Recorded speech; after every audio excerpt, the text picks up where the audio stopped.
I had an email this morning. It's very nice of people to send me emails. I actually get quite a lot, but this one was fascinating. It's from one of my viewers who said, please don't mention my name. Obviously, he or she doesn't want anyone banging on the door and saying, oi, don't you start sending those emails to Richard Vobes. He'll start bunging them on his show and people might be inspired. This is an email that goes like this. It says, I woke up this morning thinking about the pending money problem, i.e. digital money and the Chinese social credit system. And the following idea came to mind, and I wondered whether it would be workable.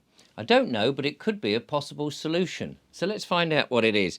First of all, she identifies, or he, the problems. And it goes, number one, the banks are gradually getting rid of branches and the ATMs, which means that using cash is going to become more difficult. NatWest are leading the way regarding reducing the use of money, which I am confident that all the other banks will follow, and I'm pretty confident that's true too.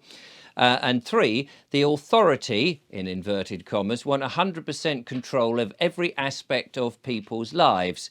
And I could list more, but we're all aware of that. It's true, they certainly do. Our freedom depends on keeping cash in circulation. And I totally agree with that, because I always like to remind you that cash is a private transaction between you and the other person that you're dealing with. So the possible solution is this. So this is the concept. Local food convenience shops set up as an exchange club. You could call it something like a neighbourhood club. The purposes of the club is for the local people to pay by card into the exchange club and receive cash in return. Perhaps the club could charge a small membership fee, which would help the shop set off the card purchasing fees, which is a sensible idea. The customers would then use this cash to purchase food from the shop without the track and trace system becoming aware of it. In addition, this keeps the circulation of cash flowing.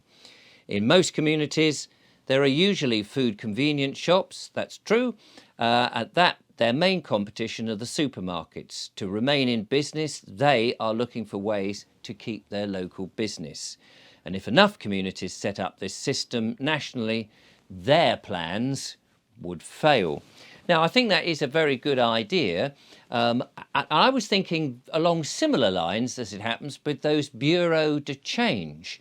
Because one thing that struck me is if you're going to have to store cash in your shop, it's got to be very secure.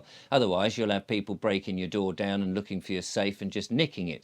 And some of those bureaux de change shops, clearly, because they have a lot of notes and things in there of all sorts of different denominations from different countries, although it's been simplified with euros, of course, they must have got some safe storage. So you would want something like that. But I think that the overall principle is safe, is a good idea, because you don't want, and I think this is true, we don't want banks, for example, or the authority telling us whether we can have freedom or not, guiding us or pushing us. We don't want people to say, oh, you have to do everything on your phone. Now, I've got no problem with people if they want to go and invest in Bitcoin or cryptocurrency, or if they would much rather stay with the government central bank digital currency when it comes in and have that social credit score. I don't mind if they want to do that. That's up to them. But at the same time, having the freedom of something that we've got, even though it is fiat currency at the moment, but maybe it's possible that in the future we won't have fiat currency, that we'll have, I don't know, something like the Bradbury pound or some other monetary system, cash system, that is not a debt-based system, but is based on credit. But whatever it is, whether it's luncheon vouchers or tokens or just some gold and silver coins, I feel, the public must have the right to say, actually, we want our own means of exchange, our own private means of exchange. Why should any authority, have any notion about what we're doing. And the cashless society, as we can see, is that way of keeping us under control. If you control the money, you control the society. Well, we are free sovereign people. We want free sovereign money. And if at the moment all we've got is a fiat currency, which, yes, I know can go up and go down and they control the value of it, but if we haven't got at least that, our freedom will disappear altogether. Now, I know that in the past, Swindon had its own pound, Lewis had its own pound, and a number of towns had its own pound. I interviewed a chap only a month or so ago about the Virgil pound or dollar, whatever it was, and that was a note that came into local currency for that town. The thing about the Virgil pound was that it would decrease in value deliberately by 5% every month. So the emphasis was to keep spending it so it stayed permanently in circulation within the local community. It was no good outside of the town, and it was no good storing it. You could, of course, exchange it and buy gold with it, or buy other currencies and stuff and store those, or put them in those in the bank. But its own actual currency was there to encourage localism and buying local, and of course buying seasonal, which is good if you're buying food to keep it all good. But what I like about that correspondence point is actually the little corner shops, the little convenience stores, not the chain stores. We're not talking about the big brands here. We're talking about independent stores. It's a way of them guaranteeing that if people buy into their membership of the club, that they have the support of the community. And I think going forward, we're going to have to rely much more on ourselves, less on authority, because we've seen how they want to control us. And if we have convenience stores or bureaus to change who can turn our money back into cash, particularly if you're an employee of a company or you have clients who are paying you by the bank system.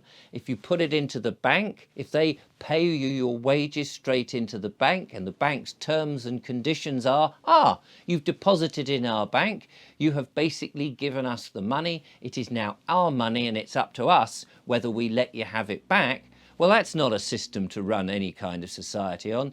So if you're able then to say, actually, do you know what, employer or client, I want you now to pay into this convenience shop club, the membership club, or the Bureau de Change, whatever this independent service is, that then you can go down there and change it back into ordinary currency, into cash, into change and notes, then again you're back in the world of freedom.